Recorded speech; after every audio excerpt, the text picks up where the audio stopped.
Muy buenos días. La vida solamente hay que disfrutarla.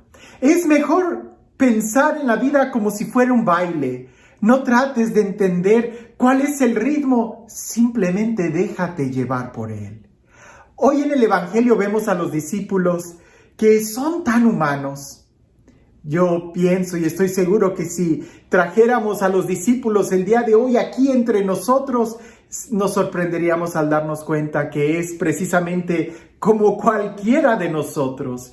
Y prueba de ello es el Evangelio el día de hoy, donde ellos están hablando de cosas tan humanas, tan humanas que cuesta pensar que sean los apóstoles quienes están discutiendo esto cuando Jesús está en medio de ellos. El problema no es solamente la discusión, sino lo que hay después. Afortunadamente los apóstoles sí lograron entender muy bien el mensaje y lograron ponerlo en práctica. El día de hoy, quizás nosotros podemos discutir de los mismos temas que los apóstoles. La pregunta es, ¿y lo estamos poniendo nosotros en práctica? Escucha lo que dice el Evangelio el día de hoy. Dice así: un día surgió entre los discípulos una discusión sobre quién era el más grande de ellos. Dándose cuenta Jesús de lo que estaban discutiendo, tomó a un niño, lo puso junto a sí y les dijo: el que reciba a este niño en mi nombre, me recibe a mí. Y el que me recibe a mí, recibe también al que me ha enviado. En realidad, el más pequeño entre todos ustedes, ese es el más grande.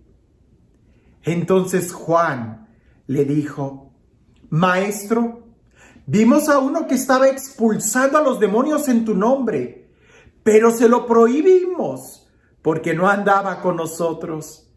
Pero Jesús respondió: no se lo prohíban, pues el que no está contra ustedes está en favor de ustedes. Son dos enseñanzas muy fuertes que en realidad están muy unidas la una a la otra. Porque en un lado se ve claramente la discusión del poder, de quién es el más grande, el más importante. Pero por el otro lado, parece que también está la discusión también del poder, de quién es el que tiene los derechos ya no es un poder de autoridad, sino es un poder de querer controlar todo.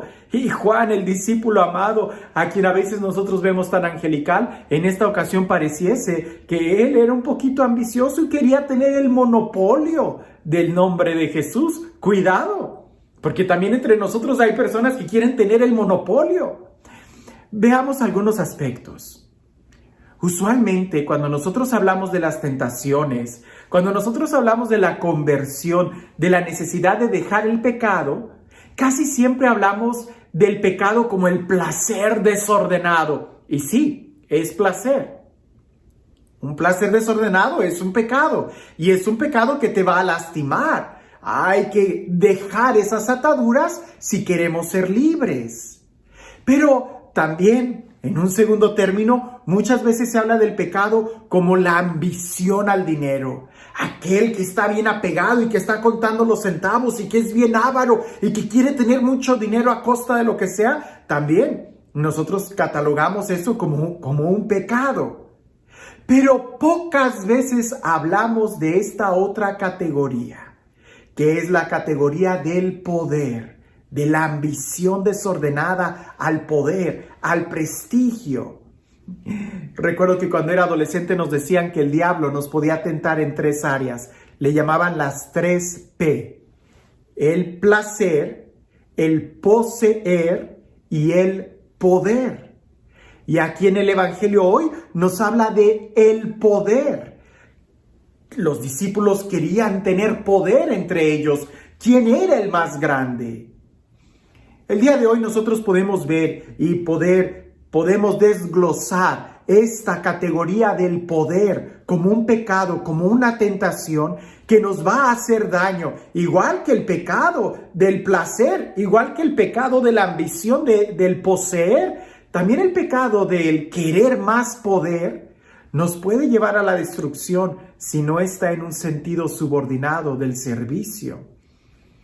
Por ejemplo, el día de hoy hay muchas personas que quieren tener el poder de ser famosos, de ser muy grandes, y viven a la expensa de la fama, de los likes, de tal manera que nosotros lo sabemos, que cuando una persona está haciendo y se preocupa tanto por los medios de comunicación social, por todo esto de que quiere figurar, puede ir cayendo en una gran depresión, en un muy bajo autoestima.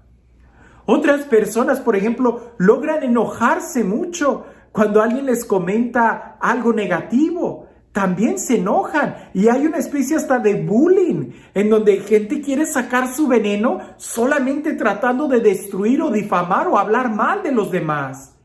Pero cuando eso lo hacen y tú quieres ese poder, ten cuidado, porque ese afán del poder va a hacer también que seas muy delicado, que seas muy frágil y que esos comentarios puedan destruirte, herirte.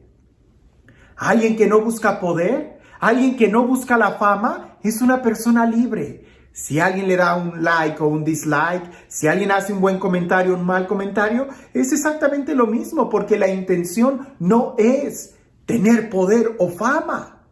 Hoy vemos esto entre los adolescentes, que es algo muy preocupante. Debemos de enseñarles a simplemente ser libres, que no importa qué tantos contactos tienes. En las redes sociales nos sorprendemos de ver gente que tiene miles de amigos, pero en la vida real no tienen a ninguno. Y lo que cuenta es la vida real, lo que cuenta es el comentario de gente real que se acerca y que te dice de viva voz lo que es bueno para ti. Y si es una crítica, que te la diga de viva voz para que crezca. Ese afán de querer la fama, de querer el poder, de querer estar comentando todo y evaluando todo, hay que tener cuidado porque puede caer en la categoría de lo que los discípulos estaban peleando. Los famosos influencers que quieren crecer más y crecer más y crecer más. Y también hemos visto cómo ellos han caído muy bajo. Sin entrar en tanta discusión, sabemos de algunos influencers que hasta han acabado con su vida por tristemente querer alcanzar más y más. Por eso hay que tener cuidado. Son unas nuevas formas en donde el diablo nos está tentando para que nosotros caigamos en sus redes. No estoy diciendo que no usemos los medios de comunicación, hay que usarlos. Pregúntenme a mí, yo quiero estar presente en todas las áreas, pero no por mí, sino porque quiero que el evangelio esté ahí, que haya una opción más para conocer a Jesús en todos los medios de comunicación.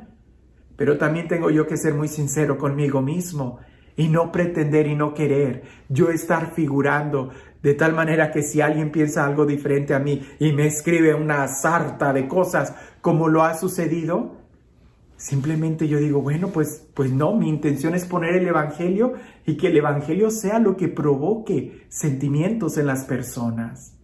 Algo parecido es lo que le pasó al discípulo Juan. Él quería tener el monopolio de Jesús. Nosotros no podemos controlar a Jesús. En tal caso hay que dejar que Él nos controle a nosotros. Porque por ese afán de querer nosotros figurar, de querer tener poder, también podemos estar dándole órdenes a Dios y estarle diciendo a Dios lo que tiene que hacer porque yo tengo el poder. No.